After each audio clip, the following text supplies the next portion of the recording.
ಅದೆಷ್ಟೋ ಸಮಯದಿಂದ ನಾನು ಇಲ್ಲೇ ಇದ್ದ. ನಿಜ?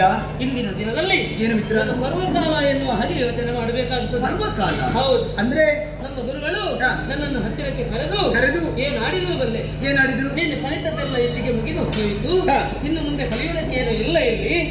ಆದ್ದರಿಂದ ನೀ ಬಂದಂತಹ ದಾರಿಯನ್ನು ಆ ದೇವಲೋಕದತ್ತ ನೀನು ಹೋಗಬೇಕೆನ್ನುವ ಅಪ್ಪನ ಹತ್ರ ಹೇಳಲೇ ಇಲ್ಲ. ನನಗೆ ಈ ವಿಷಯ ನನ್ನ ಹತ್ರ ಹೇಳದೆ ಹೇಳಿಬಿಟ್ರ? ಅಪ್ಪ ಹೇಳಲಿಲ್ಲ, ಆದ್ರೆ ನನ್ನನ್ನು ಸೇರಿಸುವಂತಹ ಸಂದರ್ಭದಲ್ಲಿ ನಿನ್ನನ್ನು ಕೇಳಿದ್ದಾರಲ್ಲ. ಅದೇ ನೀ ಬರುವಾಗ ನನ್ನ ಕೇಳಿ ಸೇರಿಸಿದ್ರು, ನೀವು ಹೋಗುವಾಗ ನನ್ನ ಮಾತು ಕೇಳಬೇಕೆ ಬೇಡವಪ್ಪ? ನಿನ್ನಲ್ಲಿ ಹೇಳಲೇ ಇಲ್ಲ. ಹತ್ರ ನನ್ನಲ್ಲಿ ಹೇಳಿದ್ರು. ಬಹುಶಃ ನಿನ್ನಲ್ಲಿ ಹೇಳುದಕ್ಕೆ ಹೇಳಿದ್ದಾರ? ಖಂಡಿತ ನಿನ್ನಲ್ಲಿ ಮಾತಾಡಿ ಹೋಗ್ಬೇಕೆನ್ನುವ ಹಾಗೆ ಹೇಳಿದ್ರು. ಅಂದ್ರೆ ನೀನೀಗ ಅವರು ಹೇಳದಿದ್ರು ಕೂಡ ನಿನ್ನಲ್ಲಿಗೆ ಬರುವವನೇ ಇದ್ದೆ. ಯಾಕೆ? ಇದುವರೆಗೆ ನನ್ನ ಸಖಿಯಾಗಿ ನೀನು ಜೊತೆಯಾಗಿ ಇದ್ದವು ಅಲ್ವೇ? ಯಾವುದೇ ಒಂದು ರೀತಿಯಂತ ಬೇಸರ ಆಗುವ ಹಾಗೆ ನೀನು ಮಾಡಿದ್ದಿಲ್ಲ.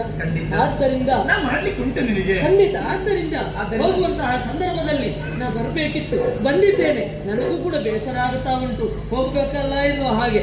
ಆದ್ದರಿಂದ ಹೋಗಿ ಬಾ. ಹೇ ನಾಗವೇಣಿ, ಹೋಗ್ತೇನೆ, ಹೋಗಿ ಮರೀತೇನೆ ಎನ್ನುವ ಹಾಗೆ ಯೋಚನೆ ಮಾಡಬೇಡ. ಹೋಗಿ ಆಗಾಗ ಬಂದು ನಿನ್ನ ನೀವು ಹೊರಟದೆಯಾ?